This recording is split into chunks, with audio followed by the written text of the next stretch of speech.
Welcome to Conflict Managed. I'm your host, Mary Brown. Conflict Managed is a weekly podcast about toxic work environments and how to fix them. We're glad you're here. Good morning, John, and welcome to Conflict Managed. Good morning, Mary. I'm glad to be here with you today. I'm glad you're with me as well. I've been looking forward to this conversation for some time. And like all of my guests, I want to start with hearing about one of the first jobs you ever had as a young person. Maybe specifically the one that was your first regular job. Okay, my days at Williams Grill in Westerville, Ohio. I was a sophomore in high school and was blessed to be given the opportunity to work as the soda jerk in the restaurant. Our restaurant was a upscale for that town at that time restaurant, and I had the opportunity to serve lunch to guests and to prepare the coffee, make the soft drinks. They were all carbonized soft drinks that we would make at the soda fountain. I fixed milkshakes, sundaes, all the dessert, ice cream type desserts, and soft drink based desserts. In the course of that job, I learned how to concoct the syrups that we put in. It's interesting, the syrups that you buy from the manufacturer, from Coca-Cola, for example, are very concentrated, and you dilute that with liquid sugar. And that syrup is what mixes together. And then that is what you put into the container to add the carbonized water. And so I could make the old-fashioned sodas. And then at lunchtime, I'd be serving guests at the counter. There was a counter there at the soda fountain. And so I'd fix desserts for the waitresses in the back, but also had my own customers I would take care of. And I was a very shy person. So for me to get that opportunity kind of brought me out of my shell, you might say, and gave me more confidence and had a lot of interesting experiences there. One day I remember having an order that I had to carry on my shoulder with my hand on my shoulder there to bring a full tray of food out.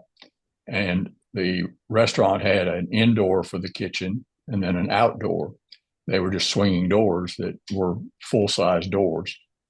So I went in, got my order, and was ready to come out. And I came charging out the door to go up to the soda fountain. And there was a table of guests on the backside of that door. And one of the guests had moved his chair back to get up from the table. So the door stopped at about 45 degrees, but the tray didn't. It went on around. And believe it or not, the guy it fell on, all that soup and all the food, was my dad's boss at the time. So you talk about, oh boy, if I could have crawled in a hole, I certainly would have. But he was so gracious, and the restaurant was very kind to me. They took care of his cleaning bill and all that, to clean his clothes. But that was an experience where I just one of many that I remember from my days there in that job. It was a great experience for me. Oh my goodness. I mean, serving when you're shy, like you said, get you out of your shell and has you do things that you wouldn't think that you would be doing, because that's the job, right? You have to interact with people. But gosh, that sounds like Right. a worse nightmare, not only spilling food all over somebody, but your dad's boss. My goodness gracious.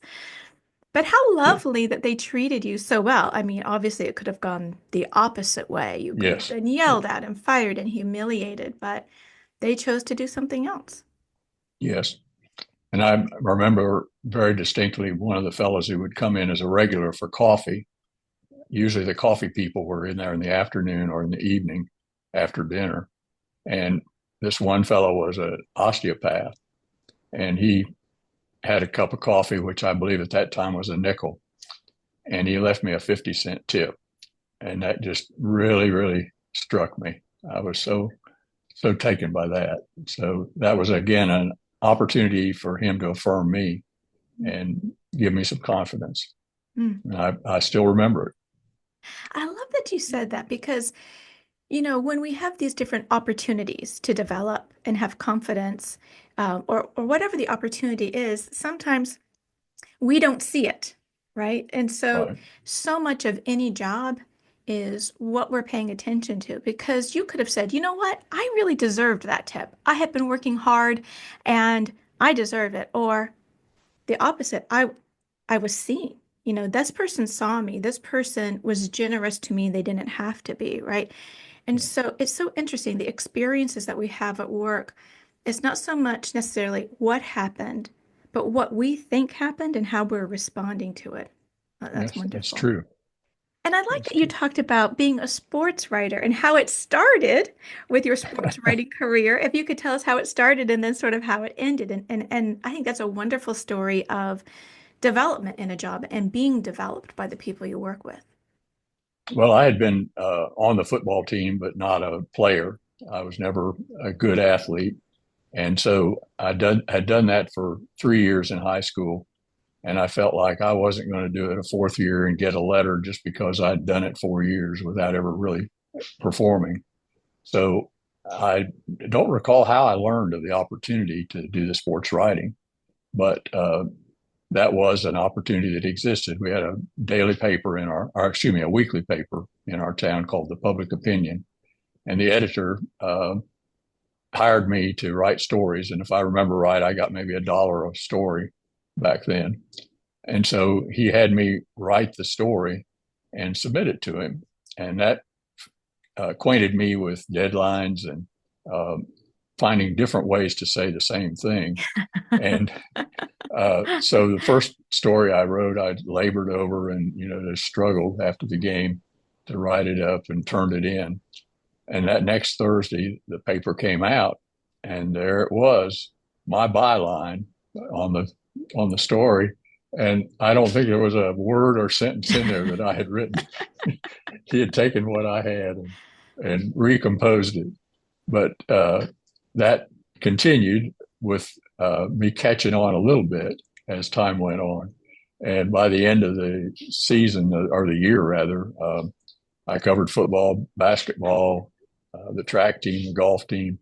And so I guess by the end, when I was writing the golf stories or the track stories, they were pretty much printed as I had written them, which, gave me some confidence that I could learn and learn by doing. And he was never unkind to me at all. He didn't ever chastise me for the way that I'd poorly written it, but he taught me, pigskin and gridiron and lots of terminology that we didn't use that much. Yeah, I love that story because it shows that, sometimes we're unwilling to hire somebody because we think it's going to be a lot of work. And when you hire somebody and suppose that they haven't done the job before, it is going to be work up front to trust them, to go out to get the Yes, information, and you're going to have to put some of your own work into it. And I know I have been guilty when I taught. Sometimes I would have teaching assistants. I'm like, oh my gosh, it's just going to be so much more work for me. But right, but as your boss did, if you put that work up front, then by the end, he wasn't needing to rewrite these stories for you. And you had this opportunity to grow and develop. And he also got somebody to do the work for him in a right, way that was printable. right, right. And that gave me the familiarity with the privilege that came with the press pass. I could get into events, and that was fun to have that ability. So that was just a really good experience, and I still value newspapers very much and written forms of communication. I guess that's probably where I'm stronger in communicating is through writing. It's interesting because I'm a big proponent of having a variety of jobs when you're young. And you certainly were only touching on a few of them. You did quite a few things as a young person. Myself, I only really had one job through middle school and high school. But when I think about it, I talk to people like you who have had all these different experiences.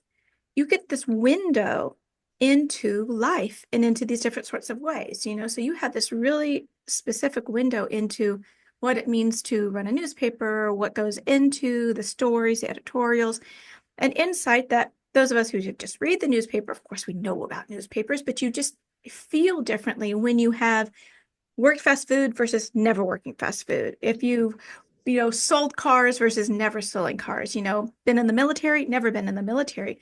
You have a different, deeper knowledge, appreciation, understanding. And of course, that broadens in our work environment who we can work with, how we work with them, the way we can connect with them, but also our understanding of the world. So, an ode to lots of different experiences. So, Jack of all trades, master of none. so after high school, you went to college and you majored in structural engineering and industrial engineering. Is that Yes, correct? that's correct. So, That was a waterfall thing. I went to school thinking I was going to be an electrical engineer. hmm, You are unfamiliar with this, but back in the 50s, uh, Sputnik was launched and successfully beat us in the space race. And so in the United States, we had a strong emphasis on engineering and the sciences. And so everybody who wanted to get ahead in the world was going to become an engineer. hmm, And my dad very strongly felt that. He was an accountant and he felt that engineering was definitely the way to go. And I had a natural inclination toward mathematics and science. So it made sense for me to go to college to be an engineer. So I thought, well, I'm going to be an electrical engineer. I had worked in physics in high school, made a little transistorized transmitter, which was a little sort of a handmade walkie-talkie type device, and thought I'd be an electrical engineer. Well, when I got into the higher math, I realized this isn't for me. So I enjoyed chemistry lab. So I thought, well, I'll be a chemical engineer. So the second year, I decided I'd be a chemical engineer. And then I got into quantitative analysis, which was much different than qualitative analysis. So I decided, no, this isn't for me either. And I looked around and I said, I've been taking some classes over in the business school. Econ was one of my favorites, and I had accounting. And I thought, I'd really like to have something in business college. And I learned about industrial engineering, and that was as close to the business college as you could get in engineering.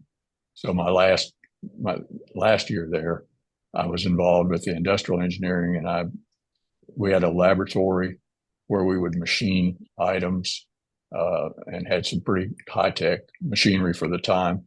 Learned how to weld, learned how to do sand castings, where you have a foundry where you pour molten steel or metal into a sand based mold, and that creates the beginning for metal parts that you have that are manufactured, and then you machine them down with the machine tools. So it was really a great experience, and then that led to the uh, the opportunity I had to be an industrial engineering trainee one summer.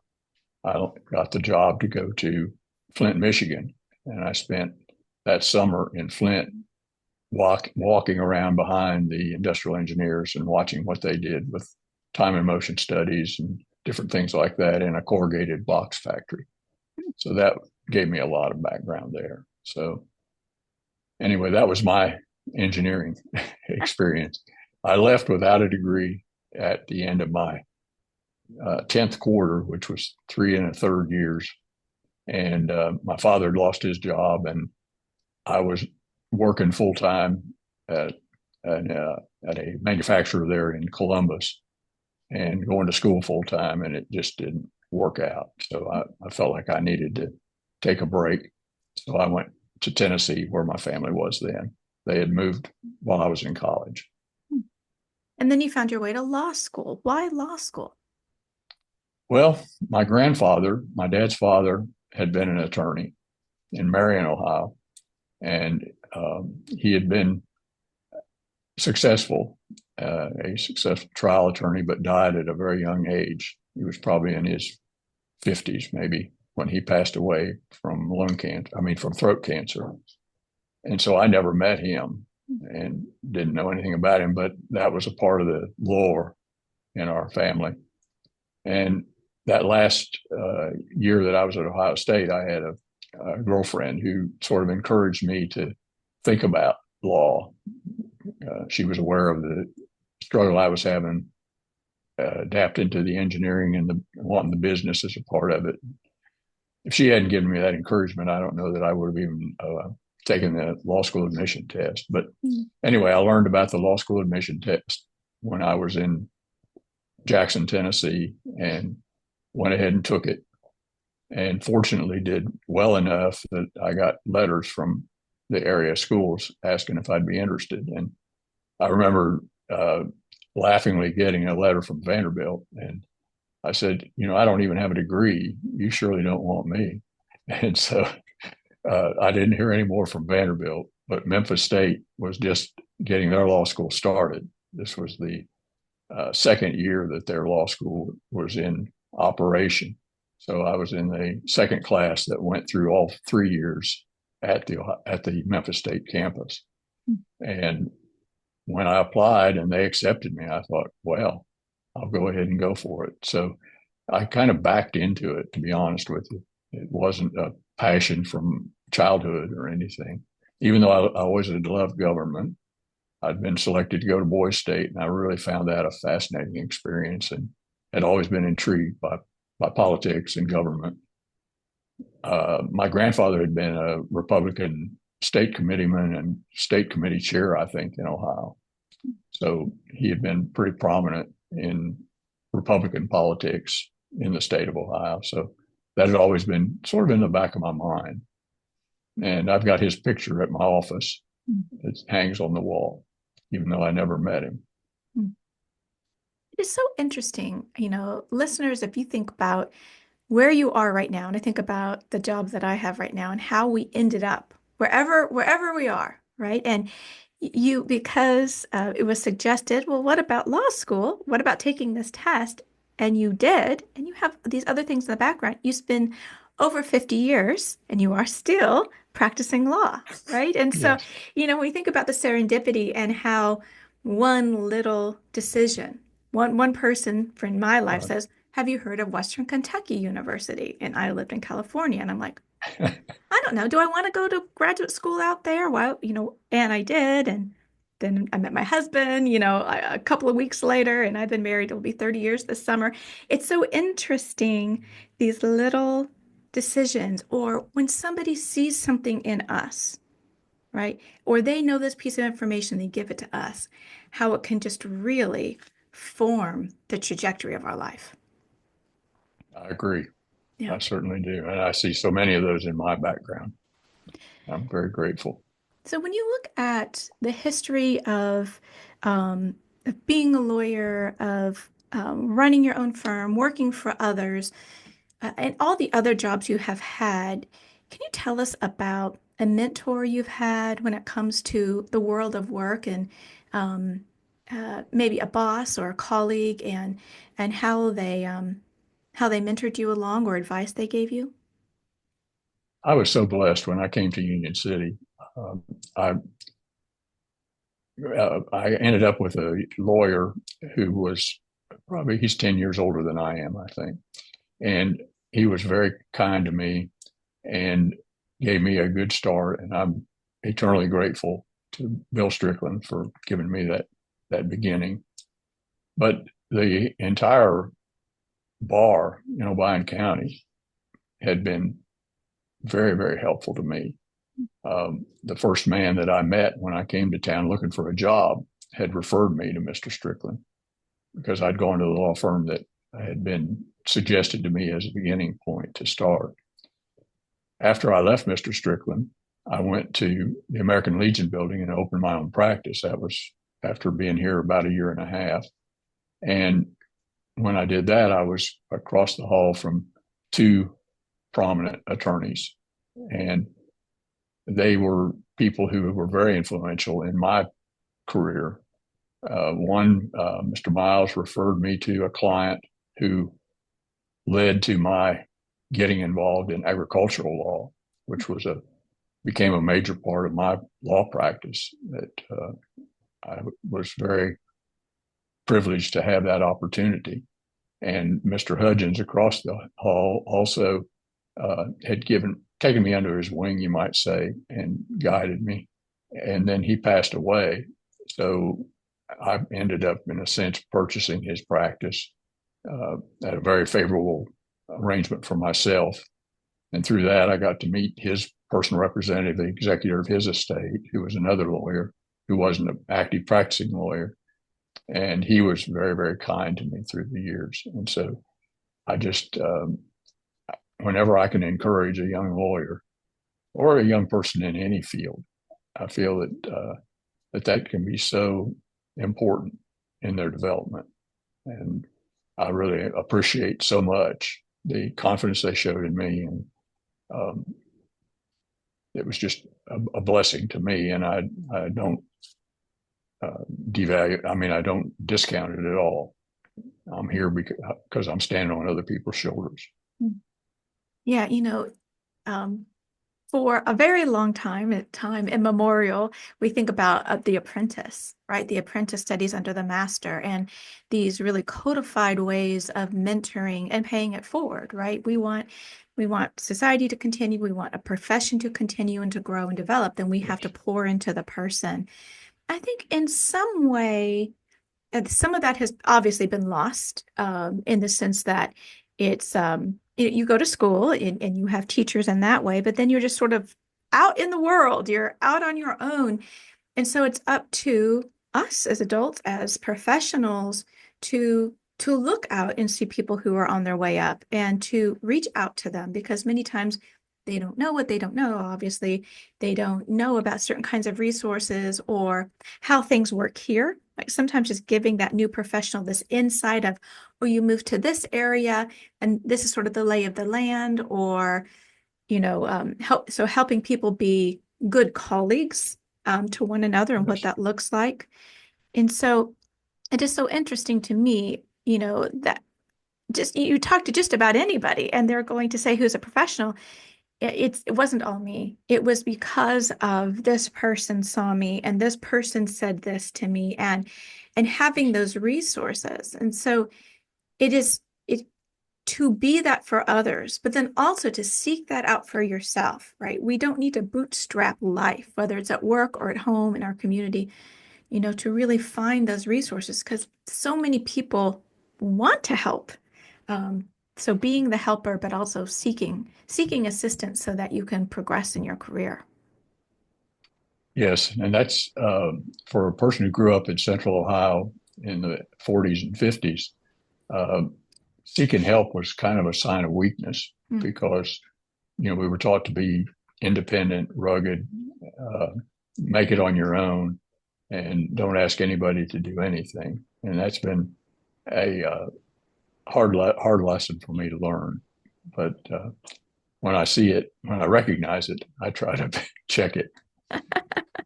I'm So sure there are times when I don't recognize it. I mean, I'm glad you said that because I just said what I said, and I also suffer from suffering in silence, not asking, not seeking. So, how have you overcome that tendency to think that you should be able to figure it out on your own and actually seek help when you need it? Any tips for those of us out there that need that check? Um, I would say the older you get, the more you realize that you don't know, that that there are things that you aren't the expert on, and you need to seek out advice and help.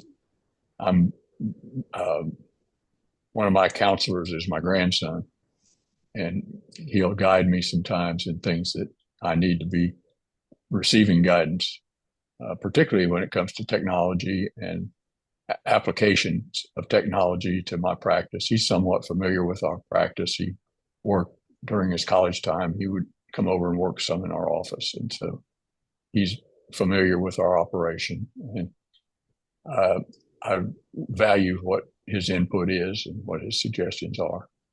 And other people too have, through the years, given me insights to things. And a friend of mine, or not a friend in the friend sense, but somebody I listen to on podcasts a lot, says, if you are the smartest person in the room, something's wrong. You need to get the smartest people around you, and you don't need to be the smartest person in the room. That's a Yeah. danger sign. So I always seek out uh, people who are more knowledgeable than I am, and Yeah. I'm always trying to learn. Hmm. You'd think at my point in life, I'd have it all mastered, but everything changes, and there's just so much I don't know that I don't know, and that's Hmm. what can hurt you. Yeah. Yeah, I've been thinking a lot about lifelong learning. My whole life, I've heard be a lifelong learner, and I thought, well, yeah, what the heck what does this really mean? And it's as you said, the only constant is change. Things are constantly Yes, changing. When you graduated law school in the 70s versus still practicing law now, so much has changed just in the laws and the way the courts work and clientele and your profession, let alone the world itself, right, has undergone so many different kinds of changes. So, being a change management, recognizing that change is not necessarily bad, it is, right? So accepting reality as it is, and then getting to decide whether to go kicking and screaming or accepting and finding your workarounds like your grandson or other people who can plug those holes for you so that you can continue. I agree. Yeah. I certainly agree. So I know that you have a family business because your son is a lawyer and you work together. How did that come about? I know that when you have your own business, it's one thing to have employees and colleagues. It's another thing to have a family business or a business in which you work with your family. Um, how did that come about, and how has that been for you? Well, my son wanted to be an engineer himself. He was going to be a computer engineer back in 1984, I guess, no, 86. That's when he graduated from high school. He was going to become a computer engineer. And he learned that Carnegie Mellon in Pittsburgh was the premier place for computer engineers. So he said that's where he would really like to go to school. And I said, okay, go for it, apply for it. Not dreaming that he could get into an institution like that was as exclusive as it was. So he called my bluff and he knuckled down his last year in high school. He uh, finally got serious about school, and I bribed him with a promise of $100 if he could get 100 in every course the first 6 weeks. So he uh, took the challenge and really worked hard and had 100 in every course except one. And he had a 98, I think. And the teacher was aware of this challenge. Apparently, this was sort of a thing in the school. Everybody knew that Jack was under this challenge. So anyway, he accepted the challenge and got to that point, and the teacher came to him and said, "I know this is really important to you, and I'm willing to give you the 2 points." And Jack said, "No, I didn't earn it." And so that was a point where Dad was really, really proud. Yeah. So, so I didn't give him $100, but I gave him 90. And so he ended up in Carnegie Mellon. And uh, after 6 months there, his now wife was his girlfriend, and he was ready to come back to Tennessee. So he didn't come to Martin, but he went to Tennessee Tech. And when he transferred, he was in engineering still. That was still his field. And he got down, he'd been 4 years in college. He took one semester off and worked in a meat packing factory, which was good experience for him. And came back and enrolled at Martin and uh, majored in mathematics because that was something he could transfer his credits from his previous education and still graduate in one more year. So he started working in Martin, and he would come to the office and work for me some. And he decided that he would come and help Dad. So that was his motive for going to law school, was so he could come back and let me work fewer hours, so that he could help out. So I taught him during the course of that year he was here how to do real estate work, the title part of that can be done by a paralegal. And he mastered that. And in the summers, he would come back and do that work when he was in law school. And when he graduated, I told him, I said, I really want you to get a job with another firm so you can get better ideas for us to use in our practice. So this will be helpful. And he said, I want to get home. And by then he had married. When he started law school, he married, and they had a baby that arrived in his last month of law school. So they were eager to get back to Union City. And so he's been with me ever since. And after a couple of years, we created our limited liability company, and he's a member of that. And even though we're equal partners, he's the one I let make the decisions, the big decisions that have to be made, because the future is his. And I want to take care of my clients, but beyond that, the business part is his, as far as I'm concerned. And he's certainly taken responsibility for that. So, and he has more employees that work directly for him because of the nature of his work. And I'm able to do my work with less support help than he has. So that's how we got into business together. And he got into the concentrating in real estate because that was a part of the practice that I was about to let go of if he hadn't decided he was going to be heading this direction. That's so wonderful to have a partner who is your son. That sounds like, it's a blessing. I'm sure there have been bumps along the road, because there are everywhere. But what a blessing to work with someone that you care so much about, and clearly, this is similar kind of work ethic. And yeah, that is just such a blessing to have that in your work environment. So let me ask you this about conflict. How have you dealt with conflict, whether it's with clients or your son, business partner, or other people that you work with or for as a younger person? And then how do you think about dealing with conflict now? How did you used to deal with conflict when it came up in the work environment, and has it changed any where you are now? I guess I've always been conflict avoidant. Maybe that's why I wasn't very good at football. I didn't, I didn't, I didn't relish in making somebody else hurt, and I certainly didn't want to get hurt. So maybe that is part of my makeup. But I've always avoided conflict, and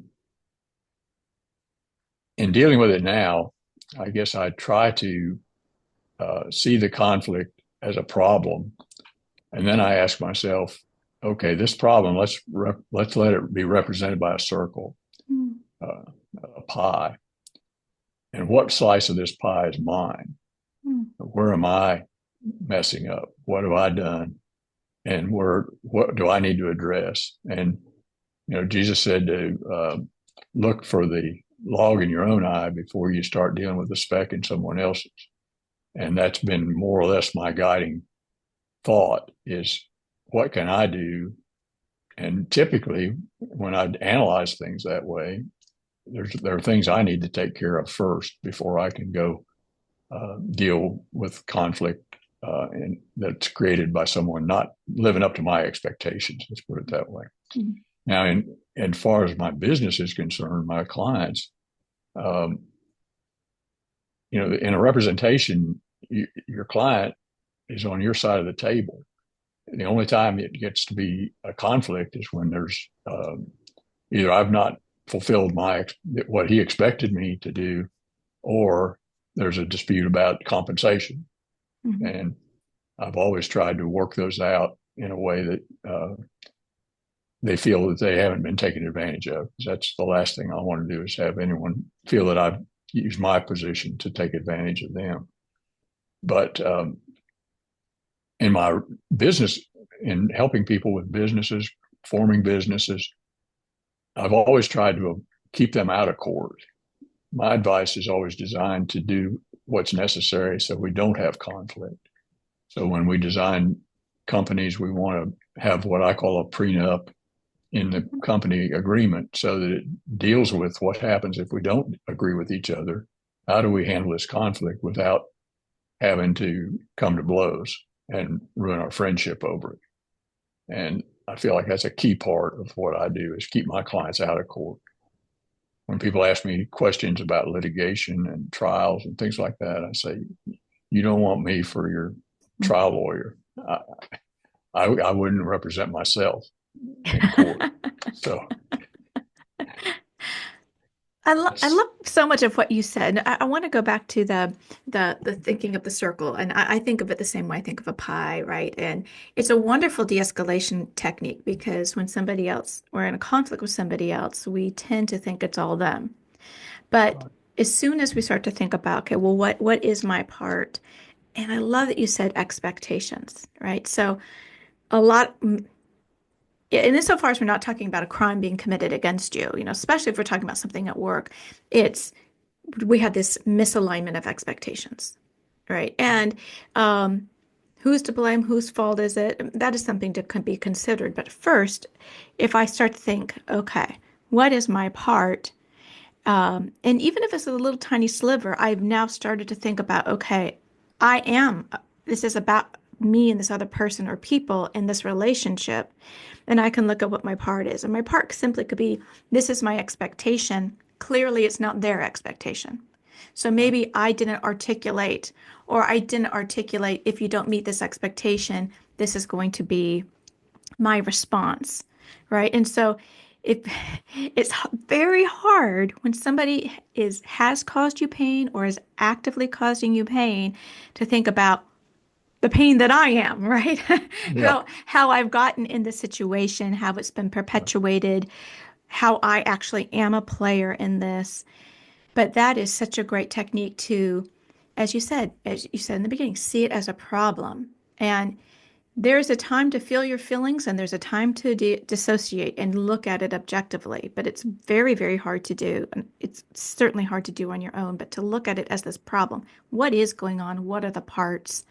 What is my role? What do I think their role is?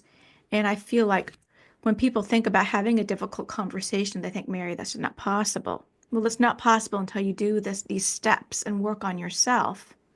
And as you said, Right. what are the things I can do about me and myself? And sometimes it's just cooling down and being able to see more clearly before having that dialogue with the other person, if that's the right thing to do given the circumstance. I think that clarity is the thing that comes back and it always lands in my lap. I've not been clear in my instructions, and I've not, um, my expectations were not clearly outlined, and so when my expectations aren't met, it's usually because I haven't clarified what exactly is expected, Mhm. and so that falls back to me, and that's one of my weaknesses is not having good systems, even though I am a strong believer in very solid systems and uh, procedures to do things. We have a lot of them in our practice, but um, there just need to be more and more of them. But that takes work away from doing the work that you do day by day that adds value to your clients. And so you've got to work on the system and instead of just being at work. And Mhm. that's something I keep telling myself all the time is you've got to spend more time working on the system so that we can get these systems and procedures very, very clear so that everybody understands what's expected. And then you can hold people accountable when it's clear. And if they aren't doing what is spelled out, then you've got to deal with that situation. But at that point, you've thought it through. You know what's important. You know what's expected, and it's worth going to the mat with. So I just lay that at the hands of management primarily because we're the ones who have to set the expectations, and if we're not clear in what we're saying, then and clear, objectively clear, not just clear in my mind because I know exactly what I want, but to make it clear. And I just feel like that, and that's one of the principles that I violate so much that I and I pay the consequence of that. Gosh, that is so clearly stated. I mean, that's just like it's wonderful what you said in that, we need these systems. And we know that if we have clear and thoughtful, clearly articulated systems, then we can all be on the same page. We know what's expected and we know what the consequences are for good or for ill. But it takes time, and systems need to be changed and updated, time away from the busyness of getting the work done. And yet we know if we constantly do that, look and tune the systems for the people and Right. circumstances in front of us, it actually benefits the work that we're doing.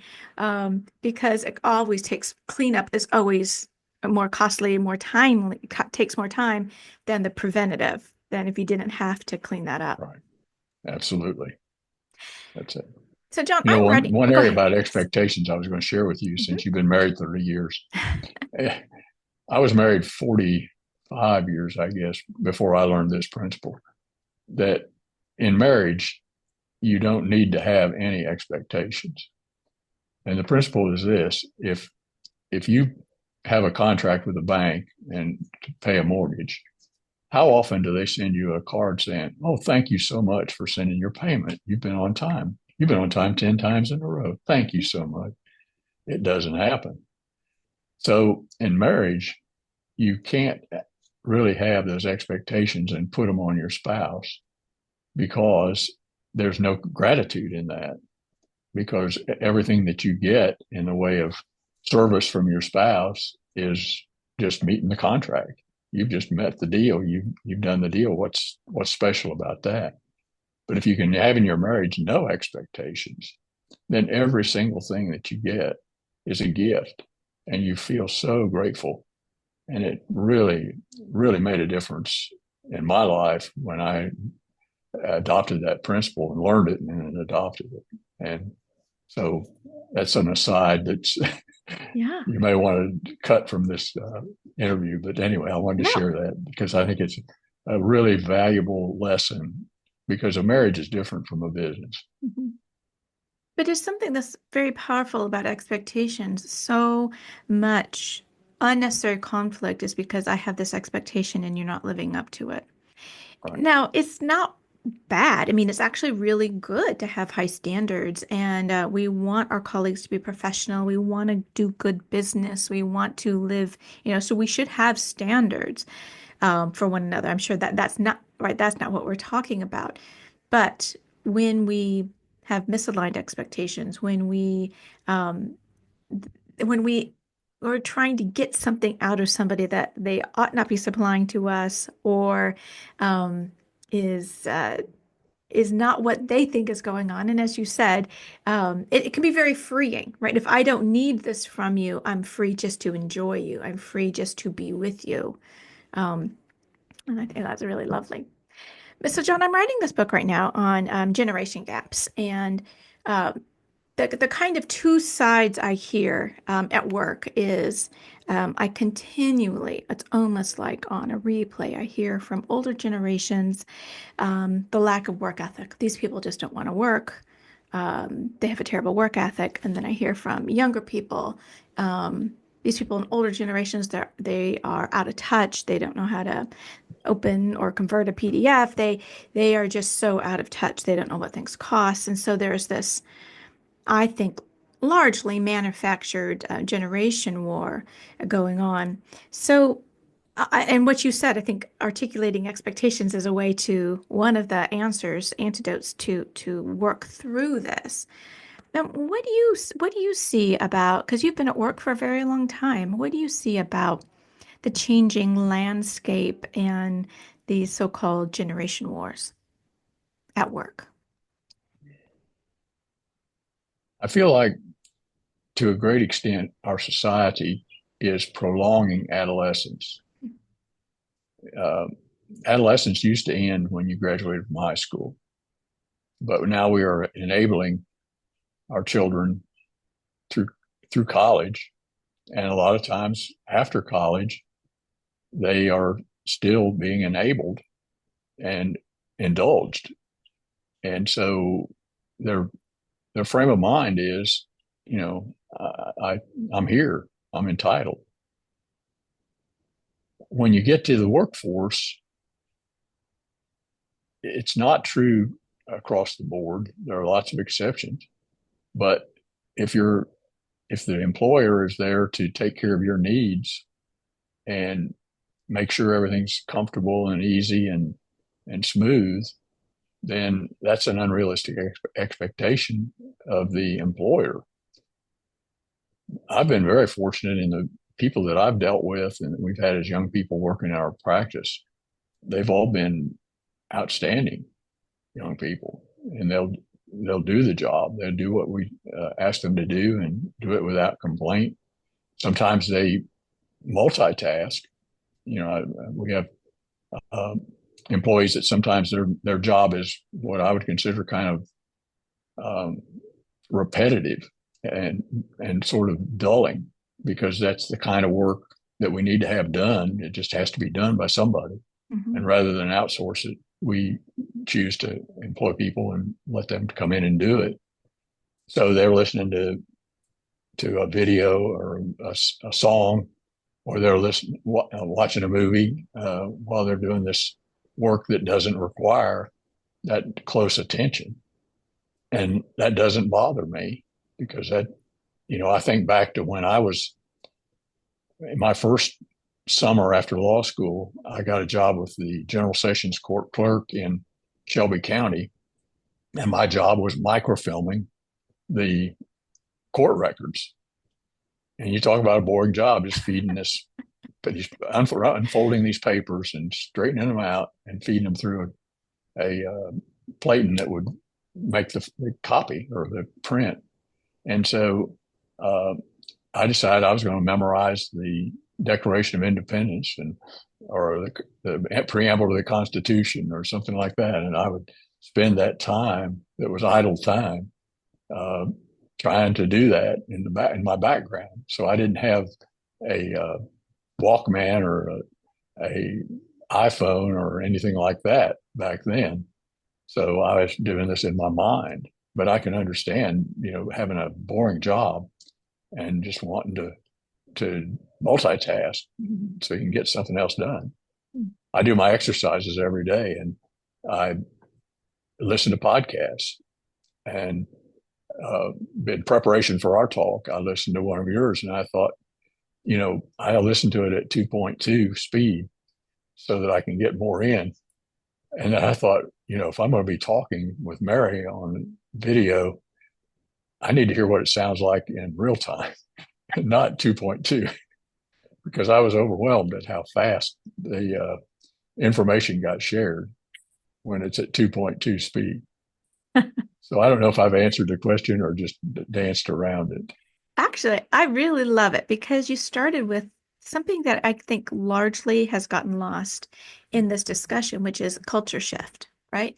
We were just talking about being a lifelong learner, and as technology changes and work culture changes, also generations change, right? Because what is natural to one is new to another, and just how like we delayed adolescence, as you said. So like, we think about becoming an adult at 18, and maybe a couple hundred years ago, it was sooner than that, right? Maybe it was 13, 14, Yes. 15. It just so is dependent on culture. And so that's one thing that I'm interested in this so-called generation war is who to blame and not to blame, but to see Right. what's going on. And as you said, people expect to life to be comfortable, easy, and smooth. which is a false expectation. And if we are giving that to anybody, especially young people, we are obviously giving them a disservice because life is difficult, hard, cruel. There's death at the end for every single person, but there's joy and loveliness. And if any of you are watching this on YouTube, you see this beautiful background that John's got in the background, which is of Discovery Park of America. That's just really wonderful place in Union City. There's so much joy and loveliness and beauty to be had in the world. But ease is only it's a part of the human experience, but only a part. Right. And tenacity, learning, change management, these are all things that we need to be setting expectation for, no matter where you are in your career. Well, if you're going to be working with your technology and you don't have a young person on staff, you're in trouble because it's stuff that are challenging to me, particularly uh, handling the iPhone, the iPad, the computer, all the various programs that we use now, and something isn't working right. I don't try to figure it out myself, even with Google and Chat GPT. I'll contact my number one assistant. And, she's there in a minute, and she takes care of it, and it's just amazing. And I value having that expertise Mhm. because it's important. It makes our process work so much better.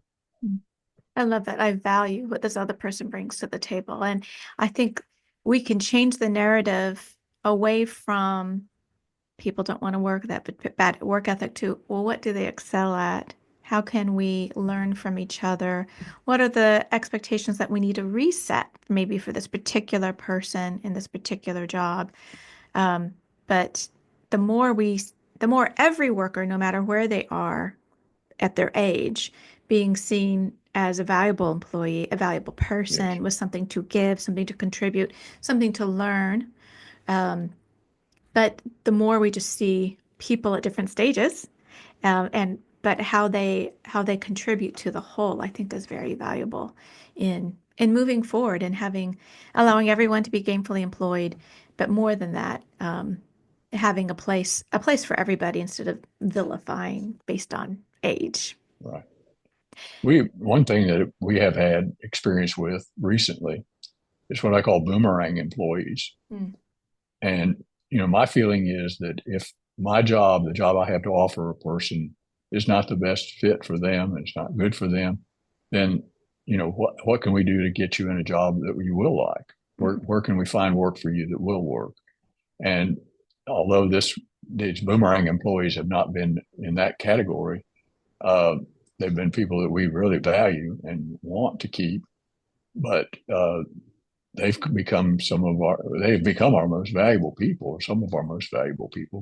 They're all valuable, but these two or three in particular, or four, that have left to have other opportunities and have found that what we were offering was more in line with what they wanted to do and wanted to come back. And it's just worked out beautifully for us. And we value all of our people, those who've been with us for long periods of time without interruption, and those who have left and tried other things and come back. Mm. And it's just been a blessing to us. And some employers have a policy that if you quit, we're not going to take you back. And I think that's a foolish policy. If they've been with you and they've experienced other things and they realize that perhaps the the job they had with you was better, then welcome them back, because your objective is for them to succeed. If my if the people who work under me or work for me are not successful in their own eyes, then I've failed. I want them to feel very good about what they do. And what an endorsement to go out, try something else, but then want to be back. That this is a place that I want to be. And as you said, welcoming them back, that means that you get insight into how other people do things and what to continue to do, or maybe new ideas. It just seems like a win-win all the way around. I agree. Yeah. So, John, our time has just really flown by. So, I want to end with this question. As you look into the future of work, what do you think needs to happen in general so that not only will all workers be treated with dignity and respect, because that's just baseline, that's how we need to treat people at work, but that people will thrive and flourish?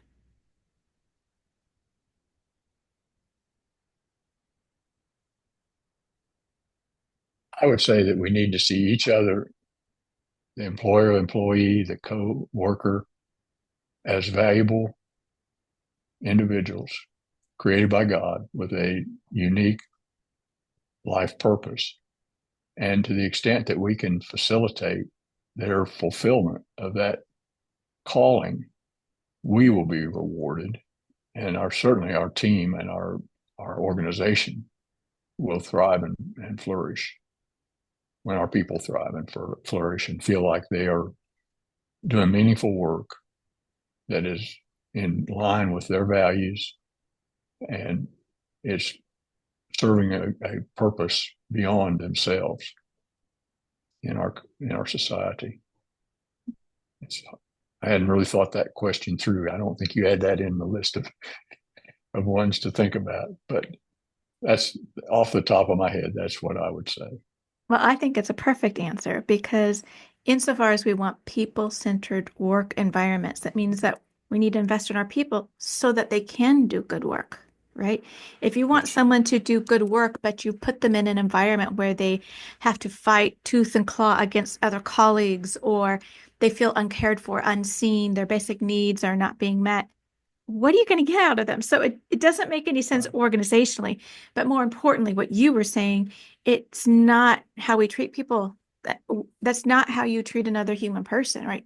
Insofar as you treat them well and really are rooting for their success, you win, they win, the organization wins, the community wins, the broader, like, how do we win?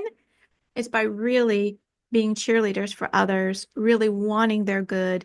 And it really, when somebody wants your good, you want their good. It's this reciprocal Yes. way of treating others the way you want to be treated. And then we all rise. Thank you. Yeah. Well, John, thank you so much for talking with me today. I really enjoyed our conversation. You made it very painless. I appreciate it very much. I'm so glad. All right, well, take Thank you, care. Mary. Thank you. Bye. John, thank you so much for being on Conflict Managed. Listener, we talked for another 20 minutes after we got off and started talking about the state of the world and how to encourage what we were talking about at the end, treating everybody as these amazing, valuable individuals. And when we speak into others, what change can happen? So, John, thank you so much for being on Conflict Managed. I really appreciate your time and your expertise and your insight. Conflict Managed is produced by third-party workplace conflict restoration services and hosted by me, Mary Brown. You can find us online at 3pconflictrestoration.com. If you want to watch this conversation with John and I, go on over to YouTube at 3P Conflict Restoration. And if you would please like, subscribe, follow wherever you are listening or watching this podcast, it really helps us out. If you haven't had a chance to check out my latest book, How to Be Unprofessional at Work, Tips to Ensure Failure, it's 80 tips of what not to do, and starts a conversation about what to do instead. And as I mentioned, John and I were talking about generation gaps. I am in the thick of writing this book about generation gaps and how to deal with them at work. And I think I have got the magic solution. So be on the lookout for that. That probably won't be coming out for another 6 months, but I'm really looking forward to talking more and thinking about healthy work environments with all the generations present. Our music is courtesy of Dove Pilot. And remember, conflict is normal and expected. Let's deal with it. Until next time, take care.